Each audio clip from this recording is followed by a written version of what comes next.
My Lord and my God, I firmly believe that you are here, that you see me and that you hear me. I adore you with profound reverence. I ask your pardon for my sins and the grace to make this time of prayer fruitful. My Immaculate Mother, Saint Joseph, my Father and Lord, my guardian angel, intercede for me. I remember seeing on Instagram one time a very good piece of advice that said to never argue with a fool because they will bring you down to their level and then beat you from experience. And today, Jesus, we have one of those very foolish arguments and these people that are trying to bring you down to their level. And we see in our gospel that it's very distressing to you. It's a very short little passage, but we hear that the Pharisees came forward began to argue with Jesus, seeking from him a sign from heaven to test him. Jesus, they're looking for a sign. They're beginning an argument with you, and they want a sign from heaven, somehow to test you according to their terms. And if we read that in a vacuum, not in the context of the whole gospel, maybe these Pharisees, they don't know. Maybe they're not really sure what's going on, and so they're maybe asking from some type of honesty, but that's not the case at all. Rather, our passage today follows immediately after Jesus fed the 4,000 in the desert. And that's the second miraculous feeding. Just a chapter and a half earlier, Jesus feeds the 5,000. Again, these are not counting the women and children. These are massive crowds of people that Jesus has now fed twice.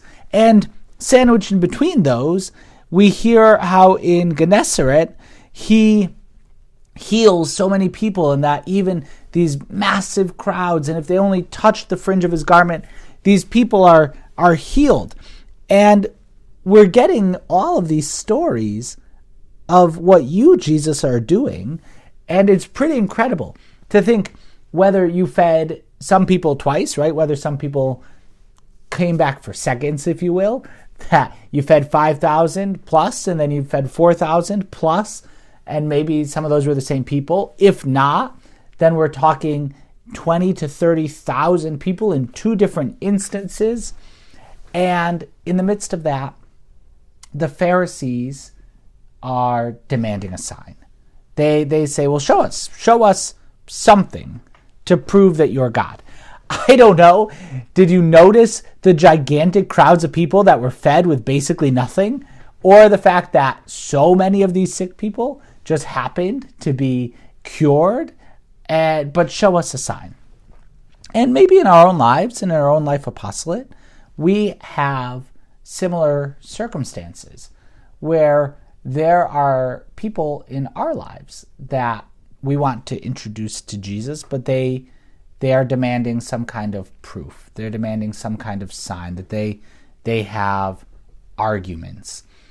And these arguments are coming not from a position of openness or of actually seeking and questioning, but rather it's coming from a position of hostility, that you need to prove it to me, and you need to prove it to me on my terms. And Jesus is deeply frustrated by this. We hear that he sighed from the depth of his spirit, that just so deep down, that Pharisaical argument of just demanding proof, but demanding it on my terms.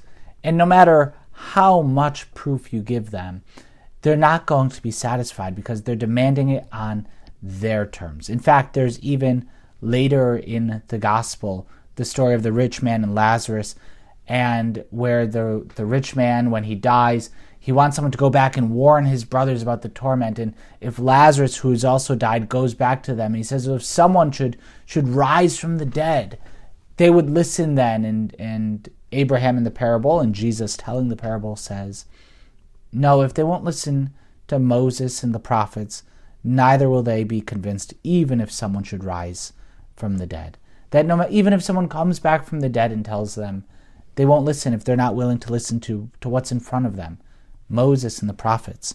And we may have people like that in our lives, that as we try to bring them the gospel, as we try to share the message of our Lord Jesus, they're not going to be convinced, because it's not arguments. No argument is going to be ultimately convincing to them.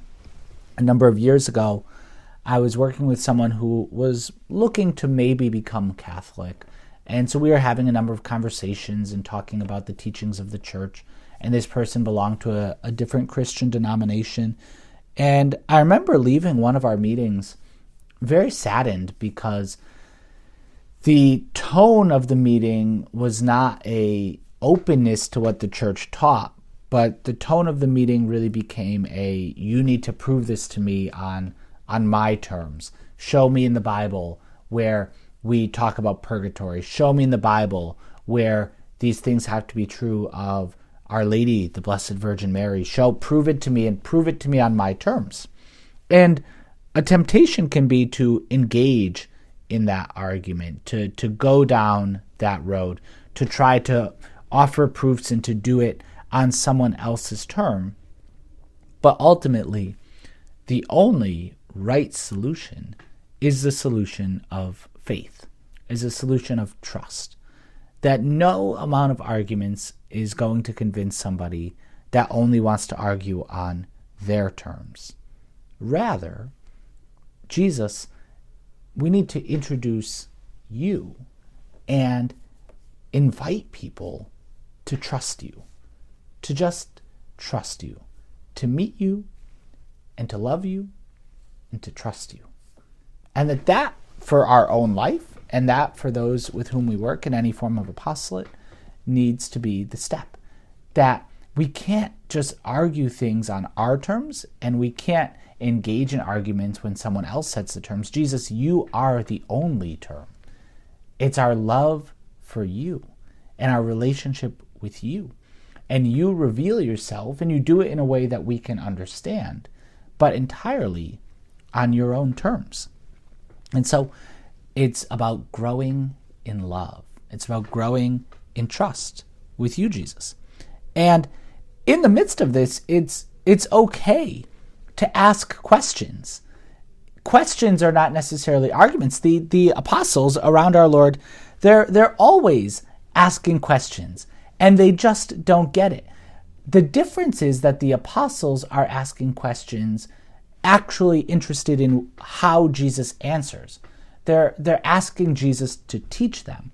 And so for us, if there's a point of the Gospels, if there's a point of Catholic doctrine that we don't understand, and maybe we don't like, we're not really sure about it, I don't get how this makes sense, I don't know why the church teaches this or that particular point of faith or morals, and I just don't get it.